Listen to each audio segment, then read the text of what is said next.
আমার শোনা মতে সেই ব্যক্তির নাম ছিল ভাস্কো দা গামা। আসসালামু আলাইকুম। আশা করি সবাই ভালো আছে। আজকে আবার একটা নতুন ভিডিও নিয়ে চলে এলাম। তো ভিডিওটা শেষ পর্যন্ত দেখুন, ভালো লাগবে। বৃষ্টি শুরু হয়েছে এবং কাজে চললাম। তো বৃষ্টি দিয়ে ছাতা নিয়ে চলে এলাম কাজের সাইডে যাওয়ার জন্য বাস ধরতে। তো এই বাসে যাবো না, পরের বাসে যাবো। তো পরের বাসে চলে এলো, এখানে বাসে এত বাজে সিস্টেম যে ছুটতে ছুটতে উঠতে হয়। ফাইনালি বাসে উঠে পড়লাম, সিটও পেয়ে গেছি, সিটে বসে পড়লাম। তো যাওয়া যাক। এই বাসে মোটামুটি 40 থেকে 35 মিনিট যেতে হবে। তো চলো যাওয়া যাক। বলে রাখি, আর একটা বাস আমাদেরকে ধরতে হবে। ফাইনালি চলে এসেছি, নেমে বললাম। বৃষ্টি এখনো থামেনি, ছুটতে ছুটতে যেতে হচ্ছে বাস স্ট্যান্ডের, মানে যেখানে পানি পড়বে না সেখানে। বাসটা একটু দূরে দাঁড়িয়ে ছিল, অনেকটা দূরে কাজ হবে, এই কারণে বেরিয়ে এসেছি সকাল সকাল। তাই এখানে এসে চা খেয়ে নিলাম। তো চা খেয়ে কিছুক্ষণ টাইম পাস করতে হবে, কারণ বাস আছে 8টায়। তো আমরা 20 মিনিট আগে চলে এসেছি। তো কিছুক্ষণ এদিক ওদিক করে, এটা সেটা করে টাইম পাস করছি। দেখতে দেখতে টাইমও হয়ে যাচ্ছে।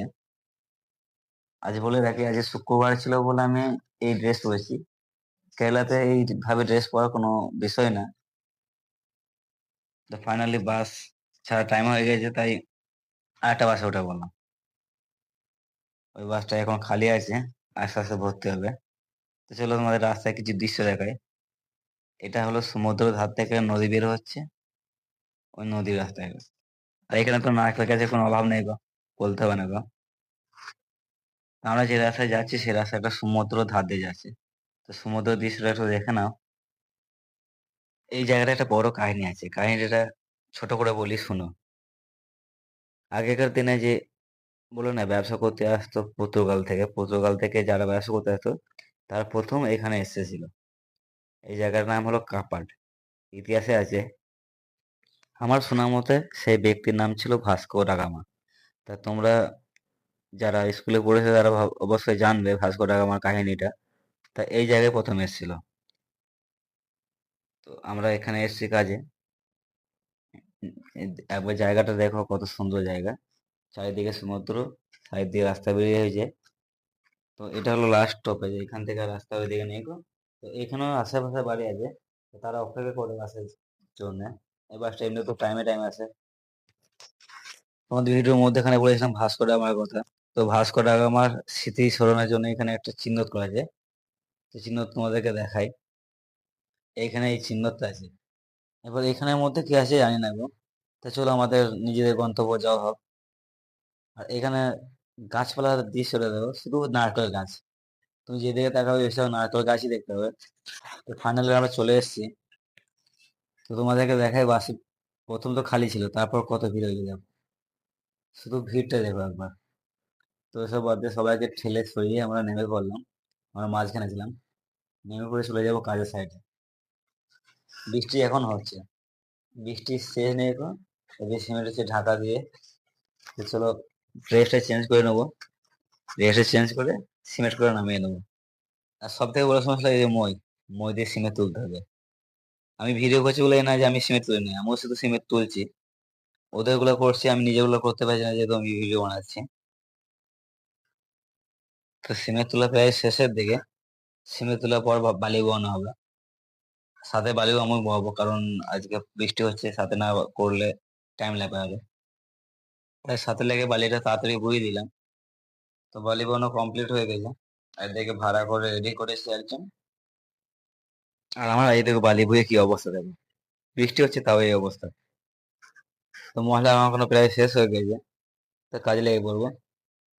তো বেশি ভিডিও না করে কাজটা প্রায় ওপর ভাড়াটা করে দিলাম। এবার খাওয়া দাওয়া করে, আজকে যেহেতু শুক্রবার, খাওয়া দাওয়া করে যাব নামাজ পড়তে। তো ফাইনালি নামাজ পড়ার জন্য রেডি হয়ে গেছি। জোরে পানি নেমে যায়।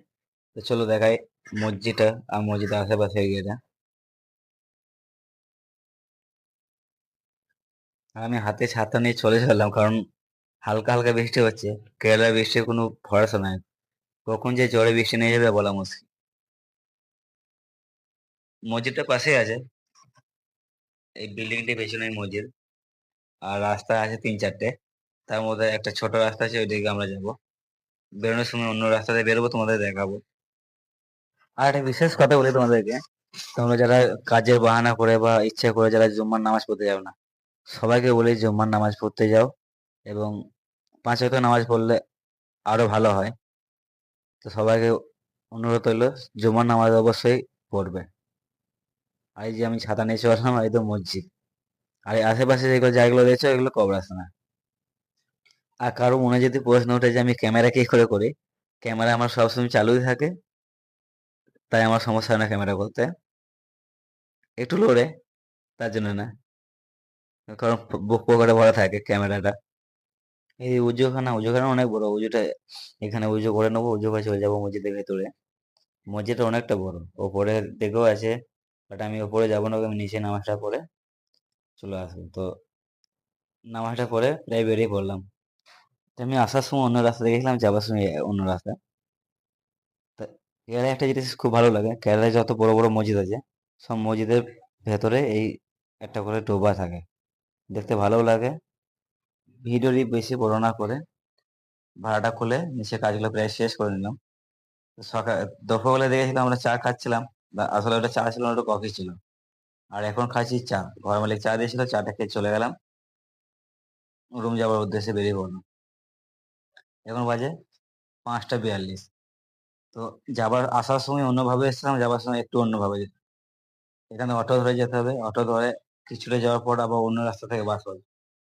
কারণ যে রাস্তায় আমরা এসেছি ওই রাস্তায় বাসটা সকাল থেকে পাওয়া যায়, বিকাল থেকে পাওয়া যায় না। তো অটো ধরে চলে এলাম আর একটা জায়গায় বাস ধরার জন্য। এখানে সে একই প্রসেসিং এ বাস ধরতে হবে। এখানে একটা বাস ধরবো, এই বাসটা ধরার পর আর আবার একটা বাস ধরতে হবে। তো ভিডিওটা অনেক লম্বা হয়ে গেছে, তা আশা করি সবারই ভালো লাগবে। আর যারা যারা আমার ভিডিও দেখো ভালো লাগলে কমেন্ট করবে, এবং কোথা কোথা থেকে দেখছো ভিডিওটা সেটাও কমেন্ট করবে। এটা হলো কালিকর বাস স্ট্যান্ড। তাই এই বাস স্ট্যান্ডে অনেক কিছু বিক্রি হয়। এখানে যে চাদর বিক্রি করছে, তো চাদর দেখে একটা চাদর নিয়ে নিলাম, 200 টাকা করে দাম নিচ্ছে। এটা চাদর নিয়ে চলে যাব বাসে। তো চাদরটা ভালো করে দেখাচ্ছে আমাদেরকে, দেখিয়ে প্যাকিং করে দিয়ে দিবে আমাদেরকে, আমরা চলে যাব। তোমাদেরকে বলি ভিডিওটি অবশ্যই ভালো লাগবে, এবং ভালো লাগলে লাইক কমেন্ট শেয়ার করবে, আর অবশ্যই পাশে থাকার চেষ্টা করবে। কারণ একটা ভিডিও বানাতে আমার অনেকটা টাইম লাগে, যেহেতু কাজ করি, নিজের কাজ আছে, তোমরা সবাই জানো যে বাইরে থাকলে বাইরে কত চাপ থাকে। আর যারা ভাবে যে খুব সহজ, আহ, যারা ভিডিও বানায় আমি ছাড়া আরো লোকে ভিডিও বানায়, তাদেরকে জিজ্ঞেস করবে যে কতটা কঠিন আর কতটা ঝামেলা হয়। তা ওইসব বিষয় বাদ দিলাম, আরো চললাম বাসে। তো আজকের মতো ভিডিওটা শেষ করলাম এখানে, দেখা হবে আবার পরের ভিডিওতে।